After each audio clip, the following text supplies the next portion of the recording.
Do the Emmys love Stranger Things as much as you do? I'm Joe Starr. This is Screen Junkies News.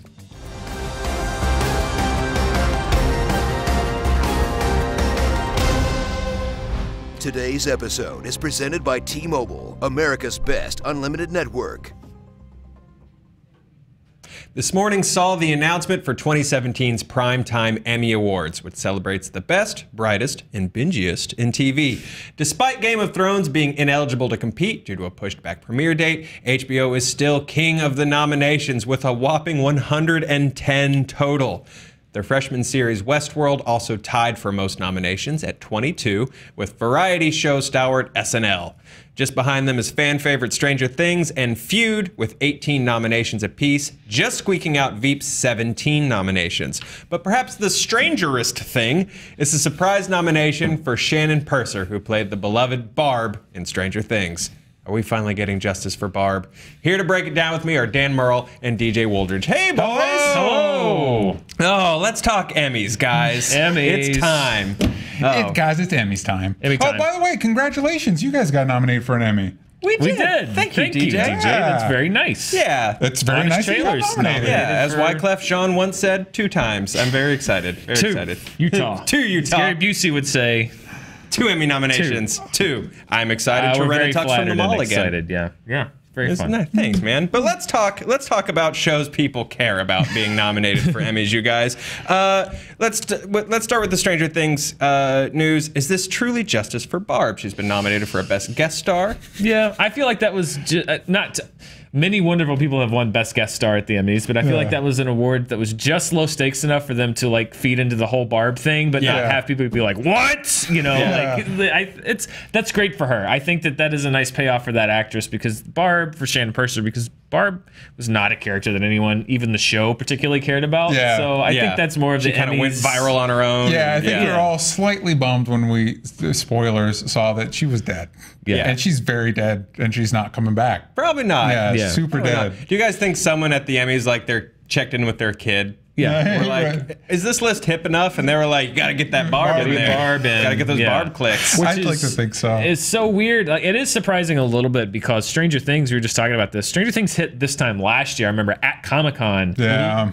Was when Stranger Things launched and was like starting. So it's been a year really since Stranger Things came out, and the way that the Academy cycle works is that, you know, it's just now coming back around. So it is cool that kind of passion and it didn't get forgotten. Meanwhile, I know Miley Bobby Brown got nominated and David Harbour, but it's weird to me that we can nominate Barb but not Winona Ryder, who was like, I remember the marketing was like, she was the thing. Yeah. Like, hey, tune in for Winona Ryder's new series. Yeah. No, I am, for me, I'm excited David Harbour gets to do another intense speech, hopefully, at an award ceremony. I am sad that Winona doesn't get the chance to do one. I enjoyed her in that show. I would have loved to have seen a Winona Ryder speech. If I'm being 100% honest, I'm not completely surprised that she didn't get nominated, only because she played sad mom like for like 10 episodes. Like I remember watching the show and I was like, wow, Winona Ryder, the first episode was like, she's acting the crap out of this. And then second episode, it's not her fault. She's doing the same thing. And the third episode, she's doing the same thing. And the doesn't fourth have anywhere episode, to go. I don't think that character had anywhere to go. That's nothing against her performance, but I think maybe it was a little too. Whereas Eleven and then David Harbour both had kind of breakout characters that had a lot more to do in that show. So it doesn't shock me that she didn't get nominated. Watching the show, you can feel the creators even kind of like lose interest in her character. Like, hey, the finale, she finally gets reunited with her kid. But what about David Harbour? Right. How does he feel? I feel like hopefully, at the very least, she's on stage flanking David Harbour for his speech, and we get more Every insane speech. Kamibo. Every speech. She should be Actually, on stage. There's a two-man act. Yeah. You want to make the Emmys relevant again? You keep her on stage for the whole thing, just reacting. Agreed, completely. So let's talk sort of the show overall, nominations overall. What do you guys think? Is there anything nominated that maybe shouldn't have been? I think Modern Family gets a legacy nomination every year. Yeah. How many seasons has that been It's on? 8 or 9 seasons at this point. It won like 4 or 5 years in a row, and I feel like that's just a show that it's almost like the voters just like fill in Modern Family and then look at everything else that's nominated. Yeah. Not that I think it's a bad show, but I mean the Emmys are supposed to be like the best, and what is breaking new ground, and what is like what is really advancing the form. And Modern Family, I think, has found its own little niche, but like, is it really one of the best comedies on television right now? I feel similarly with House of Cards. Like, I know it was like Netflix's big breakout hit, but is that the series people are talking about when they think of Netflix compared to Stranger Things and Orange is the New Black and Glow and any of the Marvel Netflix shows? It's like House of Cards just exists. It's just still there. Yeah. Now, I will say performances still like continue to be really strong on that show. That show, though, I think has... For me, has dipped a little bit. Yeah. Not that it's bad, but it's kind of just dipped back into it's another drama. But when you see that top drama slot and there's House of Cards and like The Americans, it's like, what are you doing? What's happening right now? Sure. Americans sort of deserves its due at this point. I agree with that. Anything not nominated that should have been? Let's talk snubs a little bit. I'm kind of surprised. I don't know. I would assume it could have fallen on this list as American Gods. Like, I don't know if it maybe when it released it wasn't part of their window, but it's like American Gods was amazing. Why was that not? I think it's time for the Academy to update their subscription lists on like what they what they tune into, because it's like that was an amazing show that I think is more relevant and more daring and doing more innovative things than pretty much anything else on TV, which you think would at least get like a wink. Sure. Yeah. Yeah. At least get that Barb guest spot nod. You know what I mean? There's one nomination for me that I just think was a complete robbery, and that is in the same category. I love Jonathan Banks. He plays Mike Ehrmantraut on Breaking Bad and now Better Call Saul. He got nominated. Yeah. And he's great, but he's playing that character of Mike is a great character, but like this season particularly, I didn't see a whole lot new from him. Wasn't even in the finale. Michael McKean, who played Chuck, Bob Odenkirk's brother on that show, had a phenomenal season. Yes. And I feel like part of it is that we got because we're lucky enough, since we got nominated last year, we get the screeners, and I got the Better Call Saul thing that they sent out, and his best episode, brilliant work. It's an episode where he's confronted by Bob Odenkirk at this kind of hearing about chicanery, exactly. That episode was not in the discs that they sent out to Emmy voters, and I think that may be part of the reason why. And I think, again, conventional wisdom, people know Jonathan Banks, they know his name. Michael McKean's known for being a comedic actor, not a dramatic actor.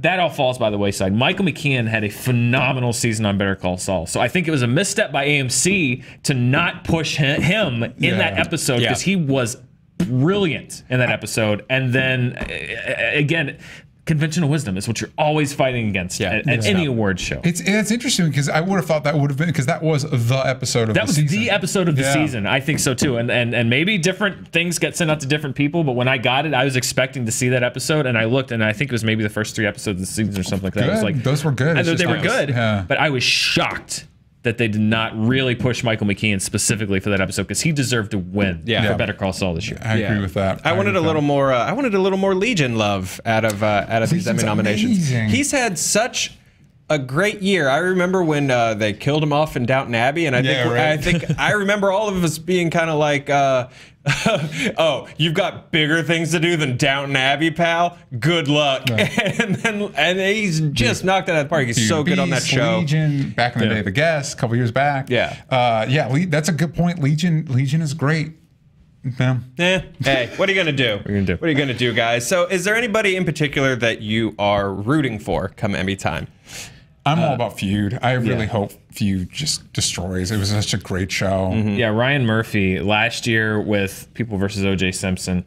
This year with Feud, I mean, he's kind of dominating these limited run series. And Feud, I thought it started off as like a really interesting examination of a classic film and the making of whatever happened to Baby Jane. Yeah. But where it went from there, as far as portraying what it's like to be a star at that time, what it's like to be a female movie star, and everything that goes with that, and the studio system, and the double standards, and the way that they pit these two, Bette Davis and Joan Crawford, against each other. It's like a tragedy almost, and the acting in that is brilliant. Ryan Murphy's like totally owning these kind of true life dramatizations, and Feud was one of the best shows that I saw last year or this year, however you want to count it. And I really hope that Susan Sarandon and Jessica Lange tie for Best Actress, and they both win, because I would hate to see, and I think one of the other of them is going to win. Yes. I'd hate to see they were both brilliant. Who do you think of the two of them is probably going to win? Of the two of them, I actually kind of think it's going to be Jessica Lange because Really? Joan Crawford, I think, was the sympathetic character in that show. Yes, Susan I agree with Sarandon was that. kind of the brassy. I mean, she had moments of sensitivity, but she was always the brassy, ballsy one. And I think that Jessica Lange got to portray more of the heartbreak and sorrow angle. Yeah. So Yeah, and that sort of straight man for those kinds of roles are always a little more underappreciated. a little more underappreciated. So yeah. The other thing that I think will be kind of a sleeper, like I really love, but I don't know if it'll be on everybody else's radars. I really enjoyed The Night Of. It's kind of like I believe the show was called Show Me a Hero last year, which was another HBO limited series that was like amazing, but like nobody watched it. The Night Of was a really great crime thriller. It was like is the best season of Law and Order you've ever seen in your entire life. And so I'm kind of hoping that gets some love somewhere because the acting in it was great. The whole story was amazing. So we'll see. I'm rooting for Master of None this year. Nice. I thought the first season of Master of None was a perfectly good, straightforward, comedy series. Well done, but fairly familiar feeling. I think season 2, episode per episode, these were guys saying, let's try to do something that we've never done before. Let's really make every episode of this fresh and different and kind of experimental. And they really, it was creativity really pushed to its limits. And I really appreciated that from the season 2 of Master of None. And then, of course, we've got Carrie Fisher. Posthumously nominated for Catastrophe. So that would be a really cool thing to see. Just also celebrating, her footprint on life, TV too. It's so great to see. This is maybe the last chance given her work. I mean, she could be phenomenal in episode 8, and then we could, but that's a genre movie with Oscars and stuff. It's harder to tell. This could be the last chance to really get. In an award sense, everyone I think should celebrate her career and her life. But in an award sense, it could be the last chance to really, see something happen there. So that was great to see. Absolutely. Absolutely. And Nice before we little wrap surprise. up, speaking of people I think nominees we're rooting for, Dan, I don't know if you want to join me, but I want to send some love to Epic Rap Battles. Yes. Congratulations on your nomination, guys. Only 2 YouTube shows got nominated in our category, us and Epic Rap Battles of History. So Peter and Lloyd, we're going to be back again hanging out. We saw them last year. It was so I'm much going to fun. out-hat you guys this year. They had real great hats. Their hat game was crazy very last strong. year. I took a picture just to prove that we were not that we were the same person, not the same person. Which I didn't see the picture taken, so I don't know if it was doctored or not. But guys, congratulations so much. You two, thanks so much for hanging out and talking Emmys with me. Guys, we want to know what you think of these nominations. What were the snubs? Who are you rooting for? Who needs to go home with the gold? Let us know in the comments below. Don't forget to like and subscribe. We'll see you guys soon. Be nice to each other. Bye-bye. This episode was presented by T-Mobile, America's best unlimited network.